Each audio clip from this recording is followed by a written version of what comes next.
Junjung tinggi kesetiaan dalam pernikahan, pekerjaan, hubungan dengan orang, dan hubungan kerjasama. Gereja juga sama. Dalam pelayanan, junjung tinggi kesetiaan. Karena Tuhan menilai itu.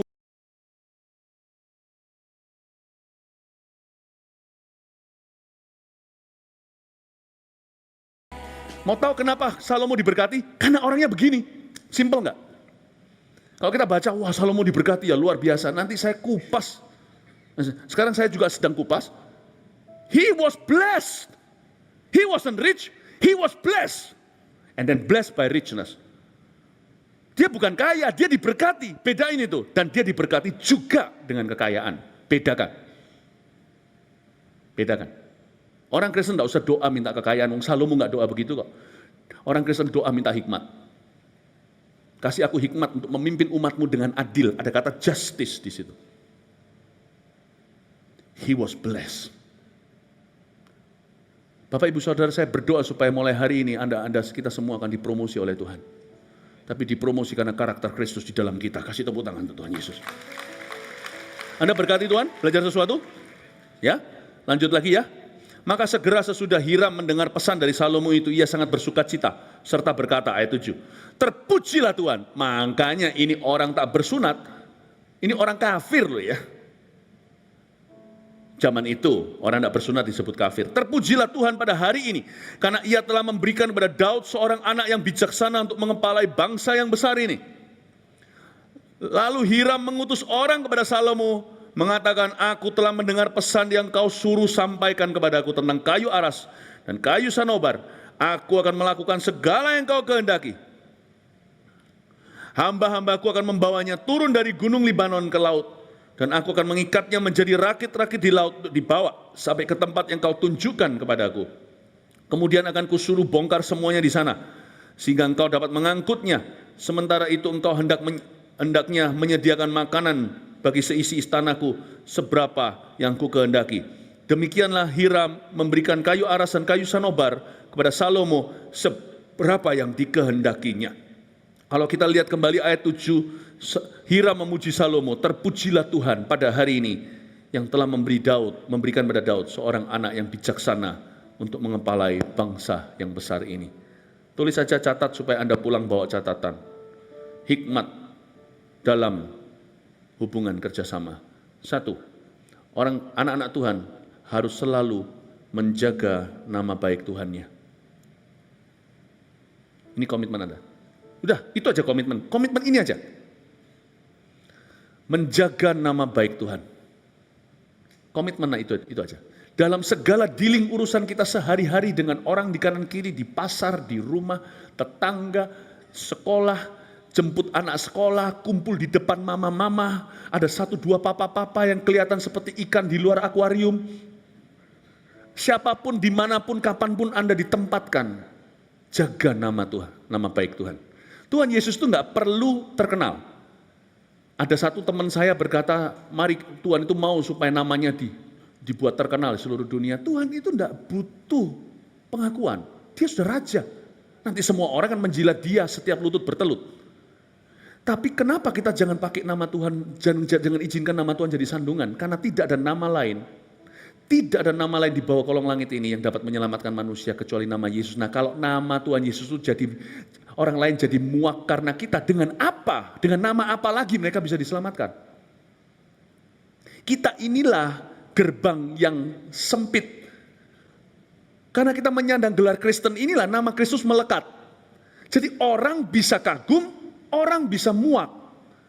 Nah, celakanya tapi indahnya, nama Tuhan satu-satunya di bawah kolong langit yang bisa menyelamatkan. Kalau gara-gara kita blok itu arteri utama keselamatan nama Yesus, arteri satu-satunya nama Yesus, kalau sampai penyumbatan karena kita, dosa kita itu kekal. Kayaknya nyandung orang, apalagi nyandung orang non-Kristen, supaya dia muak dengan Kristen dan muak dengan Kristus, itu kelihatannya biasa, nyandungnya karena harta, nyandungnya karena apa. Tahukah Anda hutang nyawa, hutang darah loh. Kita ini menghalangi seseorang masuk surga. Karena berapa duit saja. Tahukah Anda seriusnya, how serious this offense is? Jagai nama Tuhan. Jagai nama Tuhan. Dan kalau kita menjaga nama Tuhan itu, kita sendiri yang dapat perlindungan. Karena lama-lama kita punya reputasi yang baik, lebih baik daripada harta, emas, perak, dan permata. Karena modal terbesar itu bukan uang atau loan dari bank. Harta terbesar manusia punya, keluarga nggak perlu kaya raya, adalah kepercayaan masyarakat. Sekali kalau nama kita wangi, sampai kapanpun masih ada kerja untuk kita. Nama kita buruk, sekalipun punya harta, siap-siap nggak sampai 7 keturunan, karena orang lain akan jaga hartanya erat-erat dan tutup pintu padamu dan keturunanmu. Nama itu sudah melekat, namanya reputasi koruptor, orang yang suka larikan uang orang yang suka bohongin orang, itu orang kan ditutup 7 keturunan. Modal selama masih ada orang percaya kepada Anda punya reputasi, Anda akan selalu dapat kerjaan. Tidak akan pernah kita gigit jari. Harta kita habis pun anak kita akan diberi peluang. Warisan terindah itu adalah nama. Dan nama Yesus kalau melekat dengan kita, nama kita diangkat. Tahukah Anda? Itu orang benar. Kita cuma jaga nama Tuhan, nama kita diangkat. Marga kita itu loh, saya berharap semoga Mantova itu loh, semoga Mantova selalu wangi. Tanpa parfum pun harum. Saya harap, sebutkan marga Anda sendiri. Namamu diangkat. Jangan pernah melihat menjaga nama Tuhan itu untuk Tuhan. Tuhan gak perlu terkenal. Ngapain Tuhan terkenal? Yang butuh manusia bukan Allah. Namamu yang diangkat oleh Tuhan. Nama kita. Menjaga nama Tuhan. Yang kedua nanti ya, kita lihat ayat 11. Lalu Salomo memberikan kepada Hiram 20.000 kor gandum, bahan makanan bagi seisi istananya, dan 20 kor minyak tumbuk. Demikianlah diberikan Salomo kepada Hiram tahun demi tahun. Dan Tuhan memberikan hikmat kepada Salomo seperti yang dijanjikannya kepadanya. Maka damai pun ada antara Hiram dan Salomo. Lalu mereka berdua mengadakan perjanjian. Nomor 2, yang pertama menjaga nama baik Tuhan. Yang kedua, mencintai keadilan. Saya sudah jelaskan di depan, jadi saya nggak perlu jelaskan lagi. Anda harus cinta keadilan. Justice lebih dari fair. Fair itu gini, iya Huan ya. Fair itu gini, gigi ganti gigi, mata ganti mata. Itu fair. Dalam urusan kita horizontal, nggak bisa kita tuh fairnya hitung kalkulasi mata ganti mata, nggak bisa. Kalau kita mau main hitung-hitungan sama orang, jadi orang perhitungan itu yang paling menyebalkan. Nggak bisa, kemarin kan aku traktir kamu sekali, itu persis gini, minumnya teh, sekarang kamu kok minumnya sirup. Sudah gembira lagi. Berapa itu? Saya cuma teh tawar. Waduh, kalau sama orang gitu menyebalkan. Ya, traktir saja, jangan mau ditraktir sama dia. Anda yang traktir, jangan mau ditraktir sama dia. Anda bukan di level yang sama. Bukan karena Anda kaya, mungkin dia lebih kaya loh. Kadang-kadang orang kaya yang gitu loh. Anda harus ngerti, tidak tentu. Tidak semua orang kaya. Kadang-kadang orang yang lebih kaya begitu. Ya, jadi nggak boleh, bukan perhitungan gitu. Justice, mencintai keadilan itu adalah memikirkan dari sisi sono. Orang itu gimana ya? Mikirkan dari sisi sana. Yang terpenting, terindah tentunya adalah memikirkan keselamatannya. Jangan cuma urusan bisnis dengan dia, bawa dia kenal Tuhan. Tapi sebelum bawa dia kenal Tuhan, lakukan bagianmu dulu. Ya kan? Lakukan dulu bagiannya. Kalau enggak gitu nanti kita ini penginjilan hanya seperti burung beo yang berkicau. Saya senang ada satu teman yang berkata seperti ini, saya mau injilin teman saya tapi tunggu dulu, saya selesaikan urusan bisnis dengan dia, selesai baru saya ngomong. Kalau enggak gitu dari awal terlalu banyak bicara, juga selain intervensi dengan bisnisnya, selesaikan secara profesional, kan ada ayatnya. Lakukan pekerjaanmu dulu, di ladang baru pulang ke rumah. Lakukan dulu, jadi saya mencintai keadilan, kalau bisa jalan di mil kedua, bahkan mil berikutnya. Pikirkan keselamatan. Berapa banyak dalam bidang usaha orang memperkenalkan orang pada Yesus. Tapi yang saya yakin, orang memperkenalkan orang pada Yesus itu pasti didahului dengan tanggung jawab. Kalau tidak gitu, hikmat orang yang tidak keruan tidak akan didengarkan oleh teman dan rekannya. Amin Bapak Ibu Saudara, cintai keadilan. Always loves justice. Always love justice. Always love mercy. Always love justice, always love mercy. Saya berdoa untuk tahun-tahun ke depan di gereja kita akan lebih banyak lagi dibahas tentang justice and mercy. Gereja harus berkicau soal ini setelah kita membuktikan diri. Pemerintah harus belajar dari kita. What justice is. Karena justice-nya Tuhan di atas justice-nya manusia. Manusia berkata, ya sudah kita maafkan. Tuhan yang berkata, kasih pipi satunya. Amin Bapak Ibu Saudara. Yang ketiga, kita akan melihat, sekarang saya kasih bad news-nya. Salomo mulai ada tanda-tanda stroke ringan. Dan kelihatan lewat hubungan kerjasamanya, saya mulai menemukan tanda-tanda dia mulai tidak benar sama Tuhan. Anda mau tahu nggak? Kalau orang mulai nggak benar sama Tuhan, kalau dia mulai nggak benar sama sesama, itu tanda pertama. Anda lihat, something is wrong. Tapi sebaliknya, telur ayam mana dulu? Ya kalau dalam ciptaan ya ayam dulu baru bertelur, pohon dulu baru berbiji. Ya, nah tapi bisa juga sebaliknya. Anda harus mendoakan orang-orang yang kerjasama dengan Anda. Saya tidak berkata cuma kongsian atau dalam usaha. Ini Anda bisa terapkan dalam apapun juga, karena pesan saya ini universal. Ini prinsip-prinsip takut akan Allah. Ya, kalau saya contohnya saya kerjasama dengan satu orang, yang saya akan doakan pertama-tama adalah supaya orang itu punya roh takut akan Tuhan. Itu paling penting, percayalah. Kalau orang nggak beres sama Tuhan, cepat lambat nggak beres sama Anda. Karena itu seorang istri kalau mau doakan suaminya, jangan doakan supaya suaminya kaya, sukses bisnisnya. Anda tidak tahu apa yang Anda minta. Tanpa roh takut akan Tuhan, dia kaya, dia akan punya istri kedua. Sorry to say, setiap laki-laki dalam kedagingannya kalau tidak takut akan Tuhan, akan membangun haramnya. Salomo punya 700 istri, 300 gundik, 1000 loh nyonyanya. Ngawur ini orang. Ini menunjukkan maksimalnya kedagingan laki-laki. Gak usah 1000. Dapat 1 aja Anda dimadu sakitnya setengah mati, hai wanita. Don't pray for the success of your husband. Pray for his heart. Doakan supaya hatinya dipenuhi oleh Allah. Doakan untuk hatinya dipenuhi dengan kasih. Doakan supaya pekerjaannya dipenuhi dengan visi. Seorang wanita yang berbagi suami dengan Tuhannya, Tuhan akan kembalikan suaminya utuh kepada dirinya.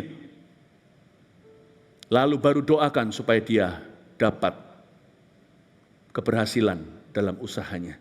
Mazmur 1 pun terjadi kalau dia tidak duduk dengan pencemooh dan orang berdosa. Maka segala apapun yang dikerjakannya dibuatnya menjadi berhasil.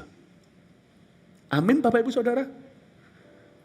Dan kalau orang sudah nggak beres sama Tuhan, sebentar lagi tidak beres sama Anda. Sebentar lagi nggak beres pernikahannya. Atau sebaliknya, kalau orang mulai nggak beres pernikahannya, Anda mulai lihat dia mulai nggak beres sama Tuhan. Saya harapkan kalau saya adalah seorang, bukan karena gereja ya, gereja punya standar yang sama sih sama usaha. Saya rasa kalau setiap kita usaha, kita semua kingdom, karir kita tuh karir dalam kerajaan Allah, kita semua harus menerapkan prinsip-prinsip yang sama. Anda bisa belajar ini bukan dari di luar sana motivator atau pelajaran di luar. Ini karena ini firman Allah, Anda harus belajar di gereja. Terapkan. Sekalipun di bawah Anda stafnya, kalau Anda adalah seorang pemimpin perusahaan, di bawah Anda itu bukan orang Kristen, tetapkan mereka punya tanggung jawab catatan sipil dengan pemerintah. Tegakkan itu juga. Dalam pemberkatan nikah, tidak lama lalu saya baru berkati seseorang, tetap ada catatan sipilnya. Nggak bisa kita main kerajaan sorga. Kerajaan sorga juga mengajarkan kepada kita untuk jadi warga negara yang bertanggung jawab. Kalau di bawah Anda ada orang-orang yang non-Kristen, Anda harus dukung mereka untuk punya pernikahan harmonis. Karena orang itu sudah nggak beres, kalau dia bisa selingkuh di belakang istrinya, dia bisa nanti selingkuh di belakang perusahaanmu. Siapa bisa tipu istrinya? Dengan mudah akan tipu bosnya. Di gereja sudah standar. Kalau ada gembala di sini, ketua departemen, full timer contohnya, mereka ada selingkuh dan sebagainya, langsung itu kita tindak. Kenapa? Karena gereja. Jangan lupa, ini bukan gereja saja, kita ini semua kerajaan Allah. Tapi jangan terapkan yang sama kalau yang non-Kristen dengan yang Kristen. Yang Kristen Anda bisa konseling dan berkata, gimana sih bro? Anda bisa bilang bro sama dia. Gimana sih sis? Kita ini anak Tuhan, punya firman Tuhan. Kalau yang non-Kristen mungkin Anda harus mawas diri, tahu batasnya di mana. Nanti ada waktunya mereka tergerak, Anda bisa masuk injili mereka lewat kebutuhan. Doakan mereka, apa mereka butuh apa. Terjadi sesuatu, nanti suatu hari mereka tergerak. 9 orang pegang puncak jubah seorang Yahudi dan berkata, beritahu aku tentang Allahmu. Tapi kalau yang non-Kristen, Anda tetap bisa dengan bijaksana dan cerdik untuk bisa arahkan dia punya kehidupan yang harmonis dengan keluarganya. Entah gimana caranya. Jadi anak Tuhan itu jangan cuma manage pekerjaan, manage kehidupan. Kalau Anda mau pekerjaan Anda diturunkan ke anak, manage kehidupan, bukan cuma pekerjaan. Amin Bapak Ibu Saudara? Bukan berarti kita jadi sebagai bos kepo, satu-satu dikonselingi, nggak bisnis-bisnis nanti. Nggak selesai-selesai urusan-urusannya kerjaannya. Ini toko atau gereja. Ada persekutuan sih di dalam, tapi toko tetap toko. Tapi dalam kepemimpinan Anda, mesti bijaksana, memastikan bahwa ujungnya akan bumerang ke toko Anda. Karena itu perhatikan prinsip-prinsip kerajaan Tuhan, jangan di-bypass. Amin Bapak Ibu Saudara? Ya, kita akan lihat sekarang Salomo agak sedikit nakal. Ya, sebelum sama wanita, dia mulai nakal dalam hubungannya dengan Hiram. Kita lihat lompat sebentar di pasal 9 sekarang ayat 10 sampai 14, dengan ini saya selesai. Kita lompat 20 tahun ya. Ini 20 tahun kemudian. 1 Raja-Raja pasal 9 ayat 10 sampai 14. Saya kasih poin ketiga lalu kita selesai. Lanjut ibadah berikut. Beberapa usaha Raja Salomo. Are you ready? 1 Raja-Raja 9 ayat 10 sampai 14. Setelah lewat 20 tahun, selesailah Salomo mendirikan kedua rumah itu, yakni rumah Tuhan dan istana raja. Oleh karena Hiram, Raja Tirus, telah membantu Salomo dengan kayu aras, kayu sanobar, dan emas, sebanyak yang dikehendakinya. Maka pada waktu itu Raja Salomo memberikan pada Hiram 20 kota di negeri Galilea. 20 kota di negeri Galilea. Ya. Galilea menjadi tempat yang dihina sejak hari itu, bukan sejak hari itu, pokoknya menjadi tempat yang dihina. Dibutuhkan keturunan Salomo, yaitu keturunan Daud, ribuan tahun kemudian untuk menebus nama baik itu ketika Yesus berjalan di Galilea, menyembuhkan dan menyucikan. Tuhan itu baik, dia selalu menebus kita di area di mana kita gagal dan mengajak kita kerjasama lagi. Tuhan kita itu baik. Ini lewat 20 tahun. Ini nggak terjadi langsung. Setelah lewat 20. Kita lihat sekarang ayat berikutnya. Ayat 12. Tetapi ketika Hiram datang dari Tirus untuk melihat kota-kota yang diberikan Salomo kepadanya itu, maka semuanya kurang menyenangkan hatinya. Ya, dalam bahasa Inggrisnya, these cities were very disappointing. Cuman kelihatan di atas akta, kelihatan di atas kertas, wow nilainya, value-nya. Anda beli rumah contohnya, kita beli rumah, kan nggak cuma lihat value-nya, rumah sama-sama harganya, Anda perlu lihat kan, yang mana, yang selera Anda bisa lihat kok. Anda senang karena rumah ini cocok, rumah ini bagus, ada banyak bagusnya, kelihatannya luas, tetapi mungkin layout-nya nggak jelas, atau posisinya, atau mungkin dikasih yang orang-orang sini superstisi, tusuk sate segala, padahal sate itu enak, kenapa kalau rumah nggak mau? Saya nggak ngerti, pokoknya nggak bisa cuma dilihat value. Nah, Hiram ketipu value, dikasih value, dia datang disappointed. Karena Salomo kasih dia barang-barang rongsokan. Nilainya ada, marketnya ada, tapi nggak ada kan, yang marketnya segini tapi nggak ada orang yang mau beli. Karena jelek itu barangnya. Itu jelek. Nah, orang itu nggak bodoh, apalagi sekelas Hiram. Dikasih barang jelek, dia tahu. Dia tahu. Sebab itu ia berkata, macam apakah kota-kota yang telah kau berikan kepadaku ini, hai saudaraku? Come on lah bro. Masa setelah 20 tahun, lu begitu sama aku? Kelihatan stroke ringan kerohanian. Anda mulai lihat si Salomo ini nakal. Ya, maka orang menyebutkannya tanah Kabul sampai hari ini. Kabul itu artinya worthless. Ini tanah, bahasa Ibraninya tanah bocai. Ini tanah percuma. Apa-apaan ini tanah Kabul. Adapun Hiram, ayat 14 ini jangan lupa, Alkitab ditulis oleh manusia oleh inspirasi Roh Kudus. Roh Kudus berarti yang menulis ayat 14. Padahal Hiram telah mengirim. Adapun itu artinya padahal. Roh Kudus gak suka. Hiram meskipun bukan umat pilihan. Roh Kudus gak suka Salomo raja pilihan gitu kelakuan. Adapun Hiram telah mengirim kepada raja 120 talenta emas. 1 talenta 34 kilo kali 120 itu berapa ribu ton. emas. Dikasih kota-kota bocai. Bapak, Ibu, Saudara, saya waktu baca ini, saya langsung tahu.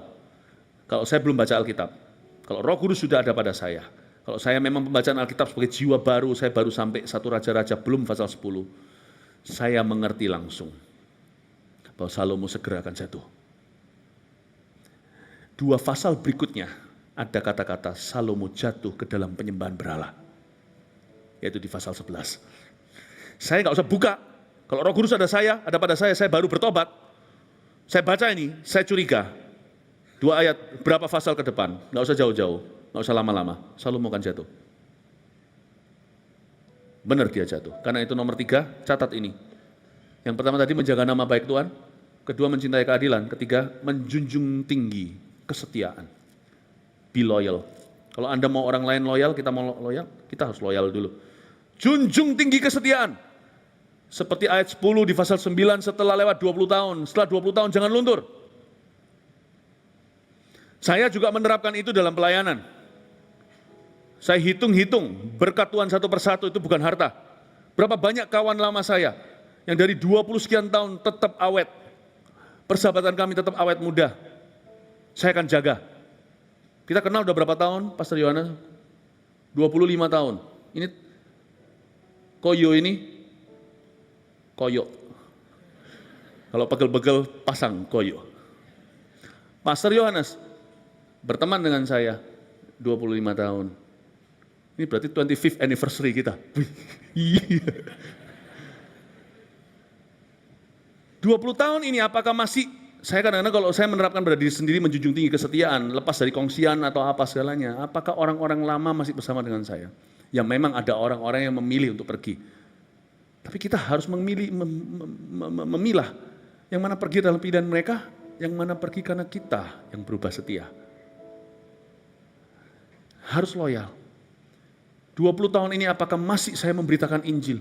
Apakah masih saya tetap tajam dan kencang soal melawan dosa? Atau mulai, ya Bapak Ibu Saudara yang penting pokoknya everyone happy, ya.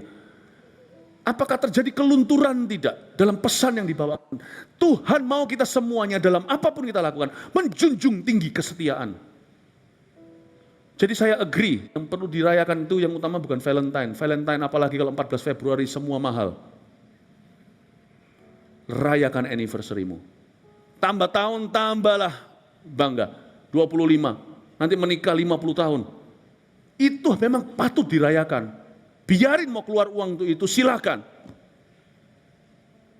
Valentine silakan pelit. Bukan berarti kalau Valentine kita nggak pergi makan. Enggak sih. Saya dan istri saya tetap romantis. Tapi kami lebih mengikuti anniversary daripada yang diikuti oleh dunia. Oke lah. Kalau bisa makan, nggak masalah.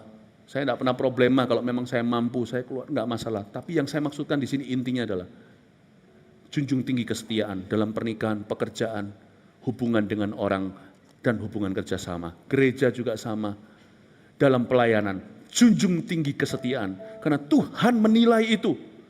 Tuhan itu lihat angka. Angka tahun itu dilihat sama Tuhan. Jadilah setia. Amin Bapak Ibu Saudara. Hikmat yang kita terima hari ini dari Raja-Raja.